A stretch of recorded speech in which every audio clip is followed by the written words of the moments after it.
Victory Monday here on Pulse of the Pack. You saw a video this morning with Jason Perone breaking down the Packers' 24-16 win over the Carolina Panthers. Now I'm joined by a familiar face, that of Dairyland Xpress, and somebody that joined us this weekend on the town for a couple of adult beverages. It is Mr. Paul Bretl.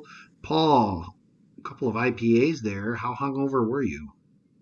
Not too bad. I got home and shut her down and got prepared for the Packer game the next day, and actually did some work outside in the yard the following morning. So I was good to go. I've got that waiting for me. When we finish this video, I have to go snow blow the driveway, which is not something I would have expected on Veterans Day Monday. So first of all, while I'm on that note, want to thank our men and women in the service currently, and men and women that have been in the service. Happy Veterans Day to you and everyone that has helped keep this beautiful country of ours safe.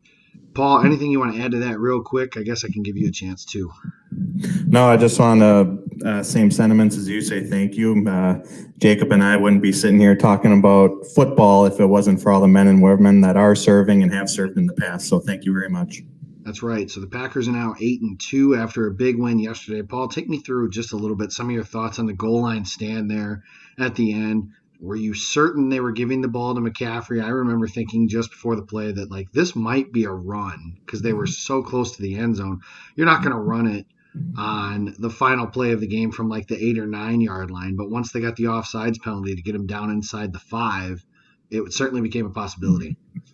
Yeah, absolutely. And, you know, in that type of situation, game on the line, you want to give the ball to your playmaker. And obviously for the Panthers, that's Christian McCaffrey. So I thought it was a pretty strong possibility, especially since working their way down. And once they got into the red zone and even throughout the game, McCaffrey wasn't too involved in the passing game, or when he did catch a pass, the Packers did a good job of limiting him, and especially inside the 10-yard line on that drive specifically. So I know I saw Allen looking his way a couple times on some of those pass attempts, but McCaffrey just wasn't there for him. So I was kind of expecting that, but like I said, they go to your playmaker in the big situations, and that's what they did there. Yeah, a big stop from Kyler Fackrell, Preston Smith, and Mike Martinez. Kind of a total team effort to keep him out of the end zone and keep the Packers in there in the game at 24-16, a final score. Had they gone for 2, it's kind of a flip of a coin, and then you go to overtime where it could quite literally come down to a flip of a coin, especially with a team that at that point the time of possession ended up relatively even. So I guess the defenses could have been equally tired. The field was slick. There's a lot of potential with some of those quick twitch wide receivers the Panthers have for a double move turning into game over. So thankful the Packers were able to do that. Thankful they're at 8-2. Paul, there's no way that anybody thought the Packers were going to be, other than James Jones, apparently. Yeah. I saw that video today, but there's no way a lot of people would have expected the Packers to be 8-2. I don't know if you did a season by game prediction, but do you know what you had the Packers sitting at this point? Yeah, I believe I had 6-4, and I wasn't sure if I was being too optimistic. Just because you never know what to expect. It's a brand new head coach, a new system, and defensively, obviously a lot of new faces. And you know, I was very excited about the Zadarius Smith, Preston Smith signings, but they've exceeded my expectations, what I thought they were going to provide for this team already. So. And they had a tough schedule to start the season against a lot of good teams. So yeah, I'm thrilled that they're 8-2. No complaints here. Or at least teams we thought that were good, because it appears that after further review, the Bears still suck. So that's good news there too. So let's kind of get into it a little bit. Like you said, you mentioned being excited about some of those signings. I think we would have said if Zadarius and Preston each finished the season with, I think they have 18.5 sacks between them. That would have been a thrilling development. Anything. And now they're that way with 6 games left to play. And there's going to be some opportunities for some big games. They play the Giants. The Giants' offensive line is terrible. Washington's isn't much to write home about. Chicago again. I mean, there's some bad offensive lines on this schedule here down the stretch that the Packers could definitely take advantage of. But since it's not quite, it's a little past the midseason, but the bye week, with it being at this point in the year, it's a good time to look back and get a fun little exercise. So just looking at some individual awards through the 10 games. So through 10 games, Paul, I almost said Jason. My God. Ouch. Yeah, no kidding. Paul, who is your most valuable player to this Packers team through 10 games?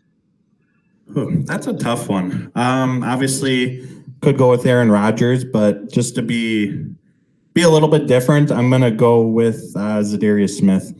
And I could very well do a co-MVP with Preston there, but I'll go with Zadarius.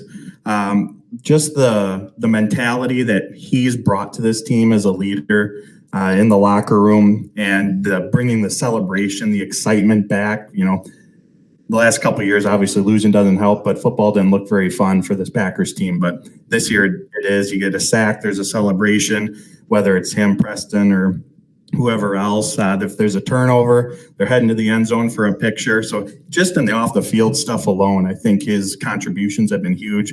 And then as we talked about on the field, he's got the 8.5 sacks, and he didn't log any yesterday, but he was constantly in the backfield getting pressure on Kyle Allen. So just off the field, on the field, I'm going to go with him as my MVP so far. Yeah, for a minute there, I wasn't sure if Kyle Allen was Cam Newton with the way the Packers are missing sacks.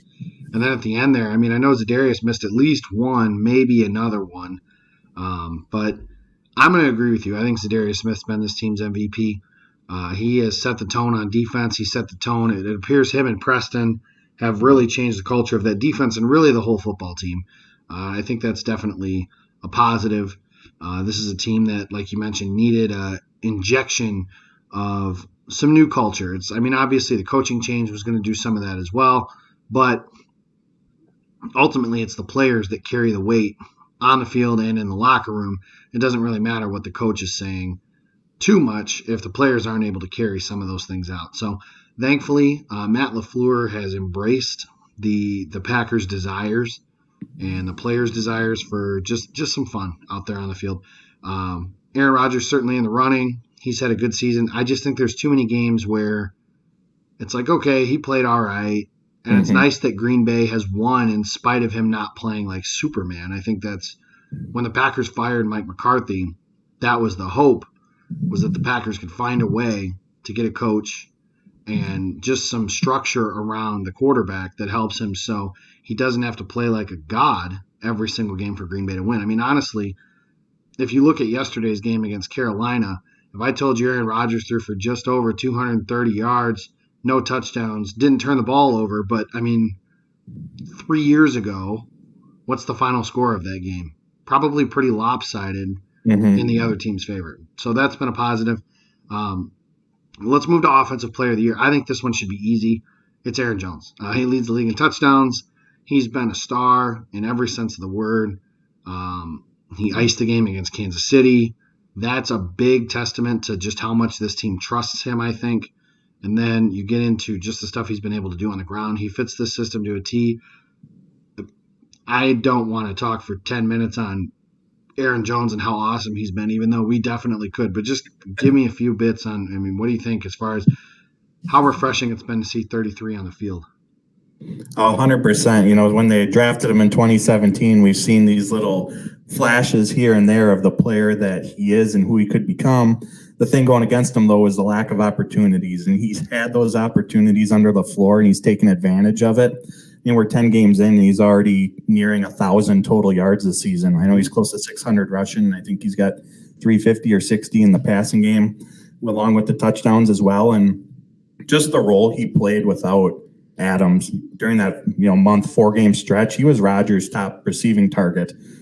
Just because they weren't really sure who was going to step up at the receiver position. They've had some inconsistency there, but he took over that role, and he's been phenomenal all season. That he has, and you mentioned it. He was Rodgers' top target.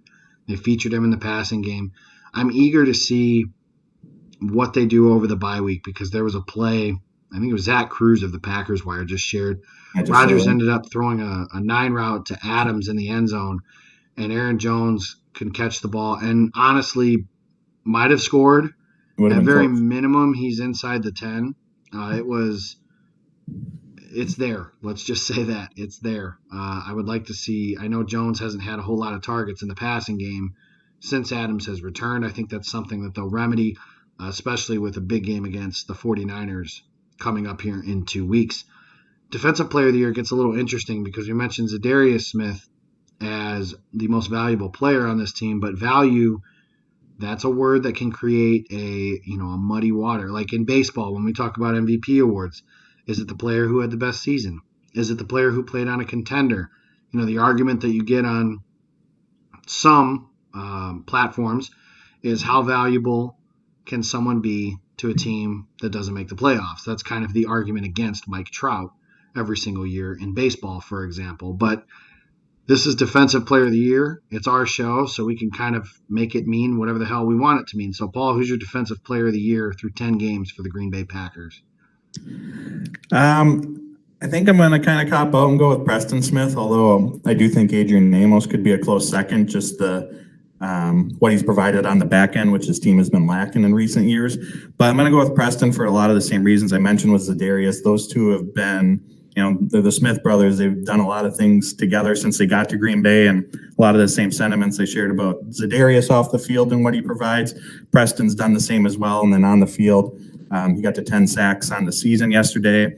He's already passed his career high with 6 games to go. So I'm going to go with Preston Smith for my Defensive Player of the Year.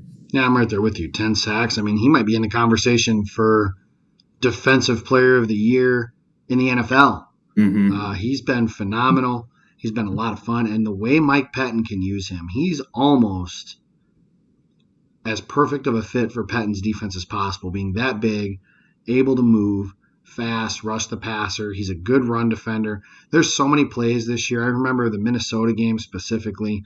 There was a bootleg where Preston read it, and I'm just thinking to myself, like, that play goes for 30 yards last year just because the other linebackers that Green Bay's had have been either undisciplined, haven't recognized it, whatever you want to call it.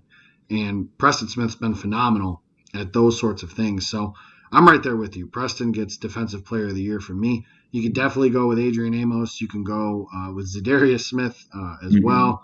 I think those are your main contenders. I don't think that there's anyone else that we could really talk about unless you like tackle stats, in which case we could, I guess, go with Blake Martinez. Rookie of the Year. And this one could be interesting as well. But I'm going to go with the offensive lineman. And that is Elgton Jenkins. And it's a pick that was kind of met with a lot of scorn when it was made, mostly because I think a lot of people wanted a wide receiver, a tight end like Irv Smith from Alabama. But Elgton Jenkins has been a brick. Yesterday, according to Ross Uglam's film study, 38 snaps, no pressures, no sacks, no hurries. And he's been that way more often than he hasn't. The big runs in the third quarter from Aaron Jones, they come behind Elgton Jenkins. That's a rookie playing on an offensive line with 2 highly paid tackles like David Bakhtiari and Brian Bulaga, and then a highly paid guard in Billy Turner, and a pretty well-paid center, too, in Corey Linsley. And this team trusts to run behind him. Even the play that they went for the end zone at the end of the half, they're trying to run behind Jenkins. David Bakhtiari just whiffed, and poor execution kind of all the way around there. Matt LaFleur today said if he could have that back, he would change the play call, which, I mean, it didn't work, so I guess that I would really want to hear them say that. But, yeah, he said he would change the play call and do some things different. Said he'd still go for it, though. Correct, which I like to hear. I do like to hear that. All gas, no brakes. So go for it, absolutely. But Elgton Jenkins has been a wizard. Darnell Savage has played pretty much every snap with the first team since he got drafted. Rashawn Gary is being brought along slowly. Jay Sternberger finally got some burn yesterday. But he hasn't really made a huge impact. Dexter Williams and Kadar Holman are essentially having redshirt seasons. Ty Summers has played only special teams. I shouldn't say only, but he's only played on special teams. And who am I missing? Kingsley Kiki starting to get some run on the defensive line as well, but not enough to be in consideration here. So it's not sexy by any stretch, but Elgton Jenkins has been phenomenal. And I think that there's a lot of Packers fans that owe Brian Gutekunst an apology for the fact that, now granted, would A.J. Brown or DK Metcalf or somebody like that help this offense? Absolutely. But is the offense better with a 10-year starter at left guard and kind of figuring out the receiver position, or is it better with one of those shiny new toys and someone at this point like Cole Madison or Lucas Patrick playing left guard? I mean, after watching the way the guards played last year, it's really hard to say that Green Bay doesn't look significantly better in the offensive line. And Elton Jenkins, I mean, if Brian Bulaga didn't exist and have the season that he's having, I think Elton Jenkins is playing the best of the Packers offensive linemen. That includes David Bakhtiari. That includes a lot of people. So, Paul, any disagreements, any case you're going to make for Darnell Savage? Nope, I 100% agree with you. And I've put this out on Twitter before. Because of his position, Jenkins has zero chance of winning Offensive Rookie of the Year for the NFL. But he should be in the running for it and have a great chance to win just because of the stats that you mentioned and what he's provided to this team. And on top of what you mentioned from Ross on not giving up any hurries or sacks yesterday, I know on the season he hasn't given up a sack yet, according to Pro Football Focus, and I don't think he's given up a hurry yet either. And that's over 350-ish snaps in pass blocking this season. He's just been phenomenal. I toot my own horn. I was a fan of the pick from the start. It all starts. We knew the running game was going to play a bigger role under LaFleur, and as always, the name of the game is keeping Aaron Rodgers upright. So he's been fantastic, and it was a heck of a pick. Yeah, it all starts up front. In the words of Owen Reese, former Pack-A-Day podcaster, Cheesehead TV draft guide writer who did the interior offensive line, name me one good team that isn't good up front. And that's a really fair question. The Packers teams that have gone to the Super Bowl, the 2010 Packers were very good up front. The 2014 Packers, the best team that Green Bay's had since then, was good up front. The 2016 Packers that played for the NFC Championship game, they were good up front. So I don't think there's any question Elton Jenkins is the team's Rookie of the Year. He won't win it in the National Football League because there's somebody that scores touchdowns, and they're going to do it. If Quentin Nelson can't win it, then and he was a top 10 pick, Elton Jenkins, the 44th overall pick, is not going to win it. So unfortunate, but he can win it here. So that's what we're going to give him here. Breakout player. And this can be interesting because I think it can go a lot of ways. But who's somebody that maybe wasn't on the radar early in the season that you're seeing having a big jump this year for Green Bay? I got to go with Allen Lazard. The big question this whole offseason and even through the first month of the season was who was going to be wide receiver 2 for this team behind Devontae. Geronimo was up there. He had a nice start to last year before he was injured. MVS, with his ability as a deep threat, was obviously another option, but I can't imagine anyone would have seen Lazard having the impact that he's had since the Detroit game. And since then, he has the most, outside of Devontae, has the most receiving yards, receptions, and targets over the last month or so since that Detroit game. And he's really just come out of nowhere, and clearly Aaron Rodgers trusts him. He's mentioned that. He talked highly of him during the preseason, and so he's my breakout player. I'm with Allen Lazard. That's somebody who didn't make the team out of camp, and right now he looks to be the team's number 2 wide receiver. And that's been an interesting story to watch just because it's kind of been a revolving door for most of the year. It was Marquez Valdes-Scantling, which sounds like, according to LaFleur in his press conference today, may not still be 100%. That's something to watch in the second half to see if they can get him on track. But I wouldn't say he's disappointed, but he definitely hasn't earned the consistent production that you would hope for the guy across from Devontae Adams, theoretically. But Lazard's been great. Rodgers clearly trusts him.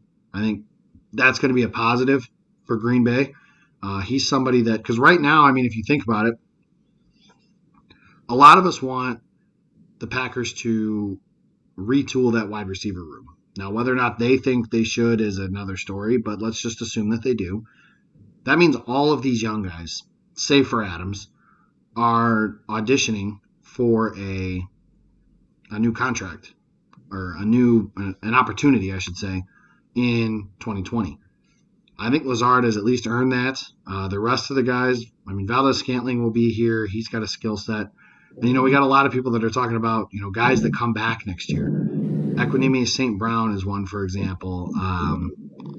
Jake Kumaro is on the roster currently. Darius Shepard will probably get another chance in camp. But I think there's a good chance that the Packers really overhaul that position. And if they draft somebody, again, Ross Uglum pointed out to one of his followers that there probably needs to be some realistic conversations about who is and isn't going to be on the roster if they spend a high pick at wide receiver. But Lazard may very well be that guy. Biggest disappointment. This isn't a fun one because the team is 8-2.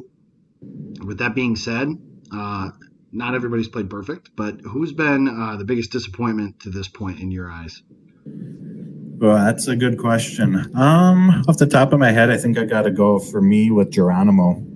I had, whether it was misguided, I had high expectations for him coming into this season. Like I said, or mentioned earlier, those first 3 games last season, he was coming up with some big plays for this team, and unfortunately an injury derailed that.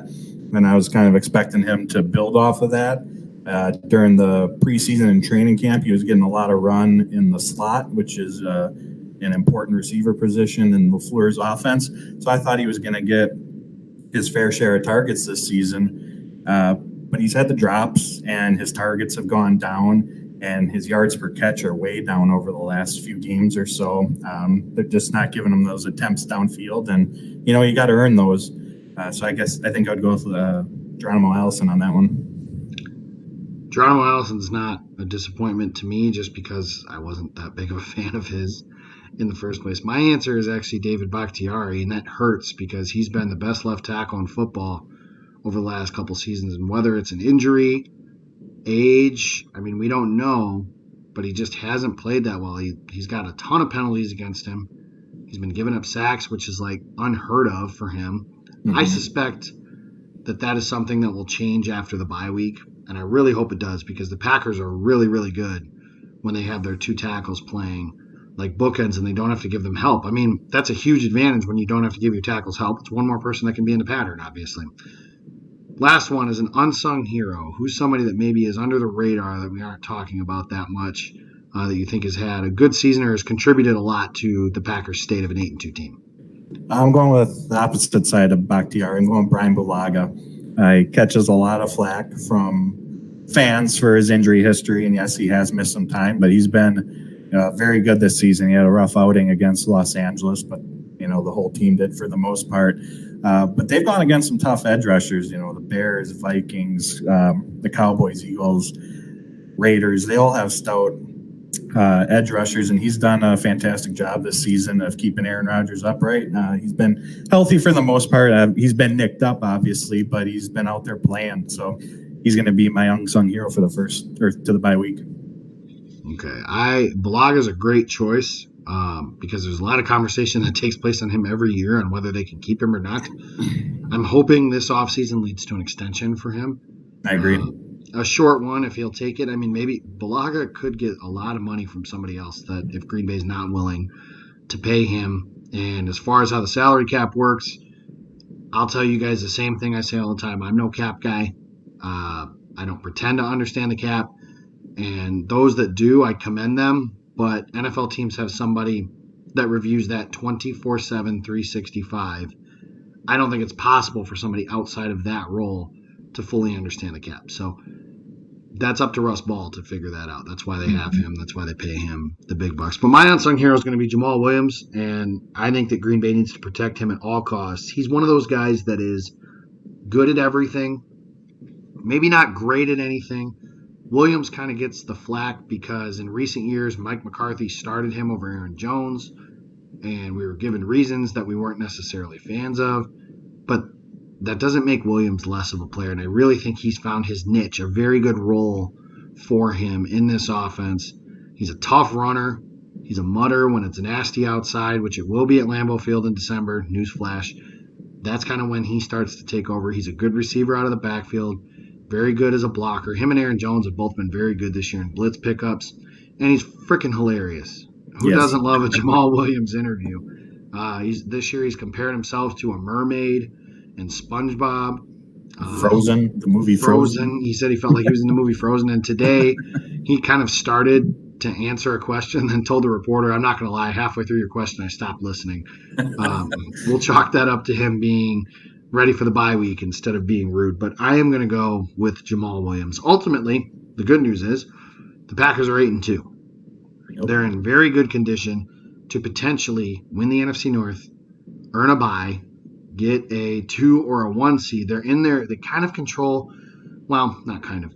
if Seattle wins tonight against San Francisco, Green Bay controls their own destiny in terms of getting the number 1 overall seed. If they can beat San Francisco on the road, then they'll control their own destiny, which is something that's really all you can ask for. The good news is, if you want to look at it this way, either outcome helps the Packers tonight. Either the 49ers lose and get 1 game closer to Green Bay, or Seattle loses and they fall 1 game behind Green Bay in the loss column. So either one helps. But the Packers have been very good. It's exciting, especially after the last 2 seasons. I remember I left the stadium yesterday, and I was talking with Jason and his girlfriend and my wife, and just saying, like, this season is so much more fun than last year. Last year was depressing for a lot of different reasons. Mostly the team wasn't good, but it's kind of the way that they weren't good and all that stuff. So it's fun to see the team playing well. They're having fun, and I enjoy watching them. I legitimately look forward to the games every week, whereas last year it was like, yeah, I watch the games because, well, it's the Packers and I like to watch football, but otherwise the team wasn't an enjoyable watch. For the most part, it was just depressing and waiting for something to go wrong. Now you're waiting for stuff to go right, and that's a positive thing.